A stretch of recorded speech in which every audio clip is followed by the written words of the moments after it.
Great way to start a presentation at 3%. So I'm going to have to try to make everything I can to change that. I'm obviously surprised by that analysis, because frankly, if there is an analogy that I can put together for investing today, especially when I had a colleague from Gaffney Klein stand up and say 6 opportunities, I thought he was going to say China gas, China gas, China gas, China gas, China gas, and China gas. And he didn't say any of those words, and maybe that's why you're at 3%, but we'll fix that shortly. So China gas. I think I'd like to introduce a simple concept. I got to China 20 years ago. I've been on the ground a long time. Been doing the same thing for a very long time. We've been public for 10 years. I've participated and seen firsthand the massive growth China has gone through as an industrial nation and has become who it is today. But when we talk about China gas for a second, let me say that what China is transitioning through today is the same thing that those of you who remember London being full of smog had to transition through. There's nothing unique about people make a lot of noise about China is polluted. I'd like you to name an industrial nation that wasn't polluted when it went through the kind of growth that China has gone through. So I think in China, what we are doing now is transitioning from coal over to a very clean source of energy, which is gas. And that's what my short presentation is going to focus on.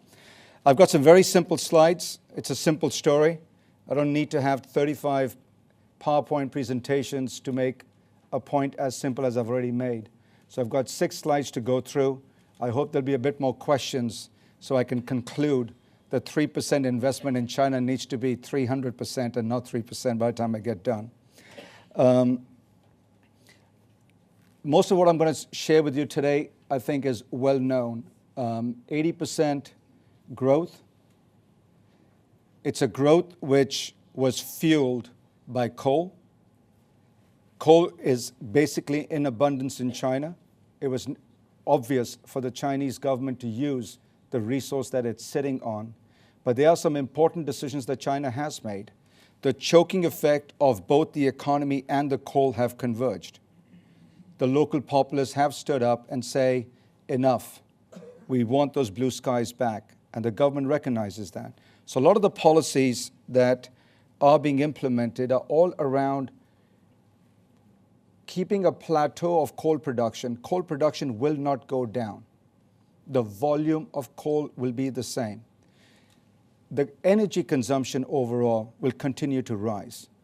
The delta in terms of the increase is going to be predominantly in the renewable sector and cleaner sectors, and gas is a big component of that. So gas consumption today is about less than 4%. You can kind of look at the numbers and say, what is it really? It's a very small single digit. It's about 4%. Call it 6 TCF a year. That's nothing for a company of China's size.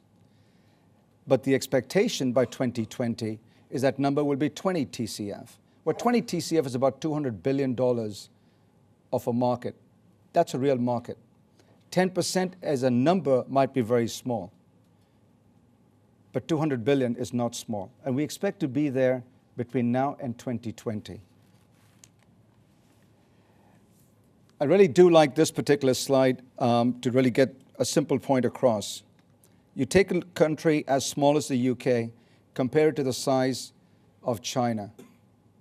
The energy consumption per individual in China is still very small. When you look at that for gas, we consume in China per person 1/10 of what a person in the UK consumes. Got a long way to go. And that small change is a material change. And that's the numbers that I've been focusing in on, as I said earlier, going from 6 to 20. These are, on a percentile basis, big changes, but in volumes, still relatively small. So 10% of the energy mix in 2020 is forecasted to come from natural gas.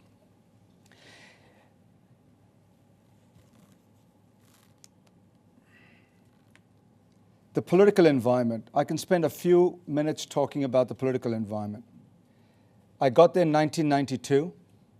This is 2016. I've been through many government changes. and let me really focus the point, it's been transitioned from government to government in a very stable, consistent way. The policies are transparent. Everything is visible.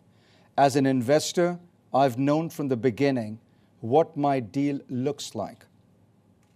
I'm not concerned about my transaction. We have not been concerned about our investments.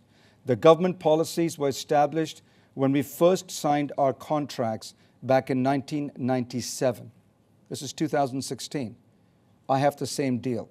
Hasn't been renegotiated. We have the same concessions the government committed to. So when you take a look at natural gas, we've certainly had a lot of expert presenters, and I'm sure some of my colleagues will present later. One of the biggest things that investment needs is visibility. You've got to be able to look forward and say, we're deploying capital. We have a 10, 15, 20-year horizon. What does that world look like? Lots of forecasts get done, and we certainly had some presenters come up and say, and admitting, whatever we are forecasting will not happen. Well, the beautiful thing about China, what you forecast does happen from an investment perspective. Yes, the volumes have not been there, agreed. But we've been challenged technically. The company that I run, Green Dragon Gas, we are the pioneers of coal bed methane in China. We've been challenged technically in being able to desorb the gas from the coal, which I'll talk about a bit more. That was a challenge. But what was not a challenge was the government, the political stability, the policies, the rules of engagement. The comfort that we had on that side did not distract us from the technical job we had, is to produce the gas. I think political stability is a big, big deal. It's a very big deal. And China certainly has that. And I'm a witness to that in real life, having experienced many turnovers since 1992. The aim that the government has established is not a new aim, to be quite candid. Our last 5-year plan, the objective was to get to 7%. We didn't get to 7%. We got to about 4.5%, 5%. The current objective is to get to 10%. But some of the reasons we're not hitting that threshold of getting to the right energy mix of 10% of the total energy demand is that the energy demand itself is going up. So yes, we've heard, and I read the FT when I'm in London more often than when I'm not in London, and there's all this thing about China's slowdown. China's slowdown of what? The country is growing at 6+%. People can argue, is it 8%? Let's just be even more conservative. Let's say it's 5%.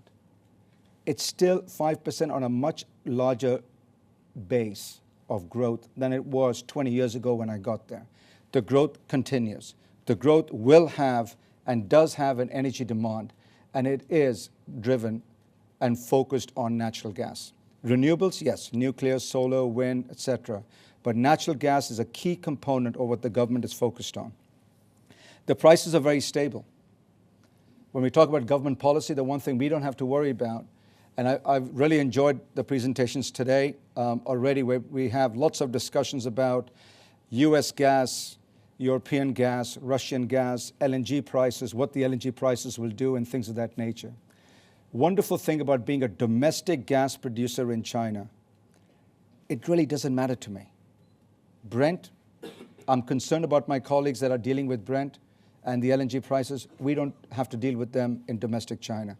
The Chinese government did a very important policy decision, which has been implemented since the beginning. Their view simply was the weighted average import price from all sources of gas, pipe, LNG, pipe and LNG predominantly, weighted average, that price delivered in Beijing is basically provided to a domestic gas producer like Green Dragon Gas. It becomes pretty simple.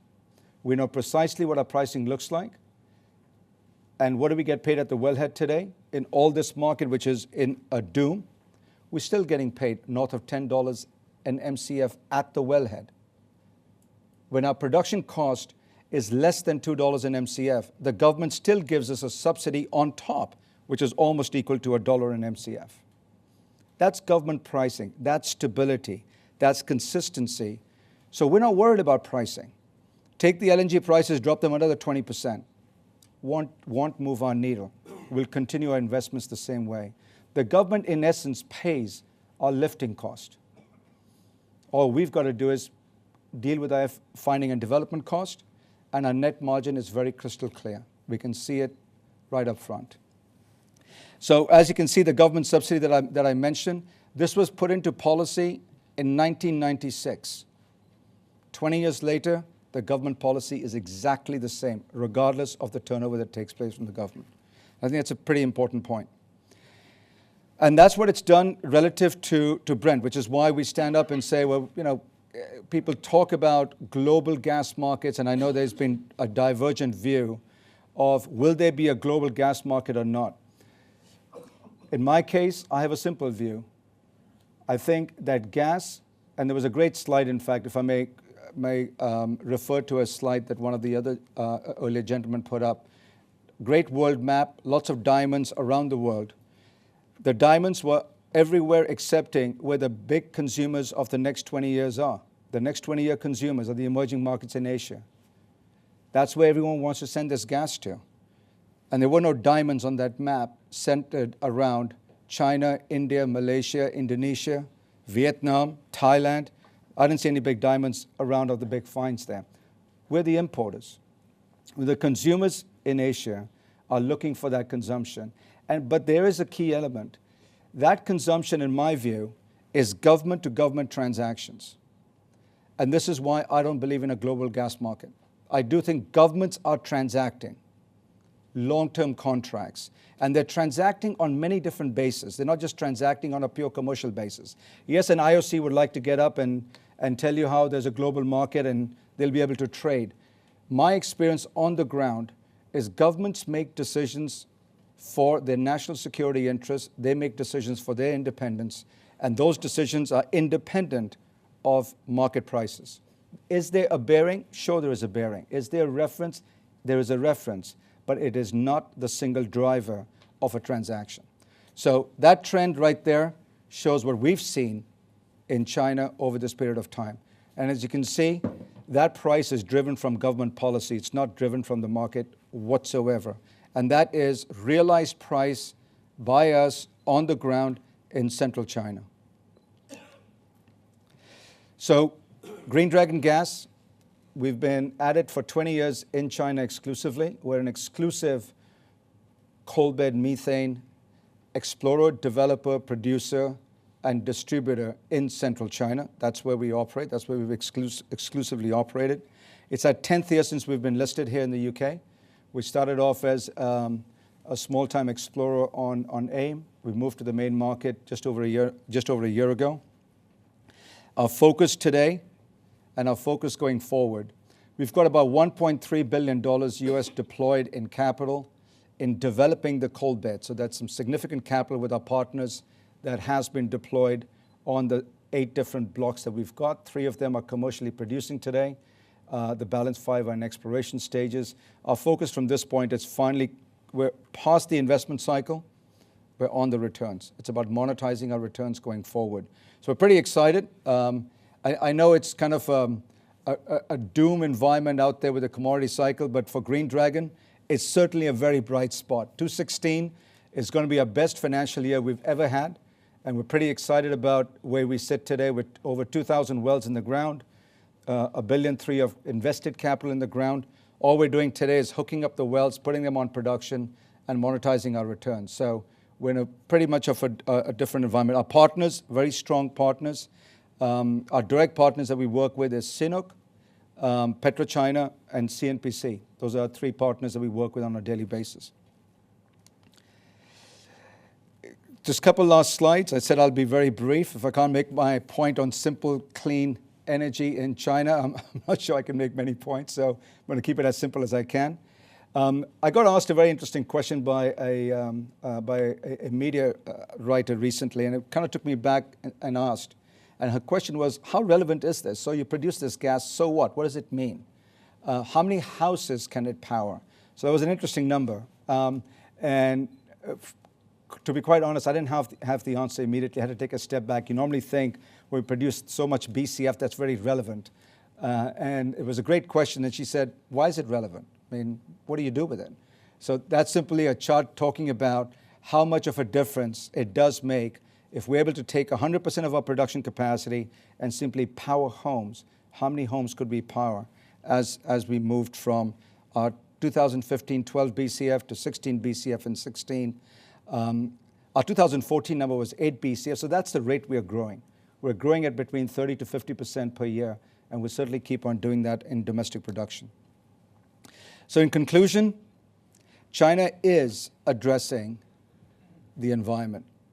It's addressing the environment not because it's under pressure from anyone externally. It's not because of COP21 or anything of that sort. China is addressing the environment because it wishes to for its own populace. It's very focused on it. And what's driving it is a great intersection. The coal production, and maybe I can just share a couple key numbers. The 2020 forecast for China is over 5 trillion tons of coal. Its current capacity is 5.7. In other words, if China simply wanted to fuel its economy, it can do so with coal, with the existing coal capacity, but it's not going to do so.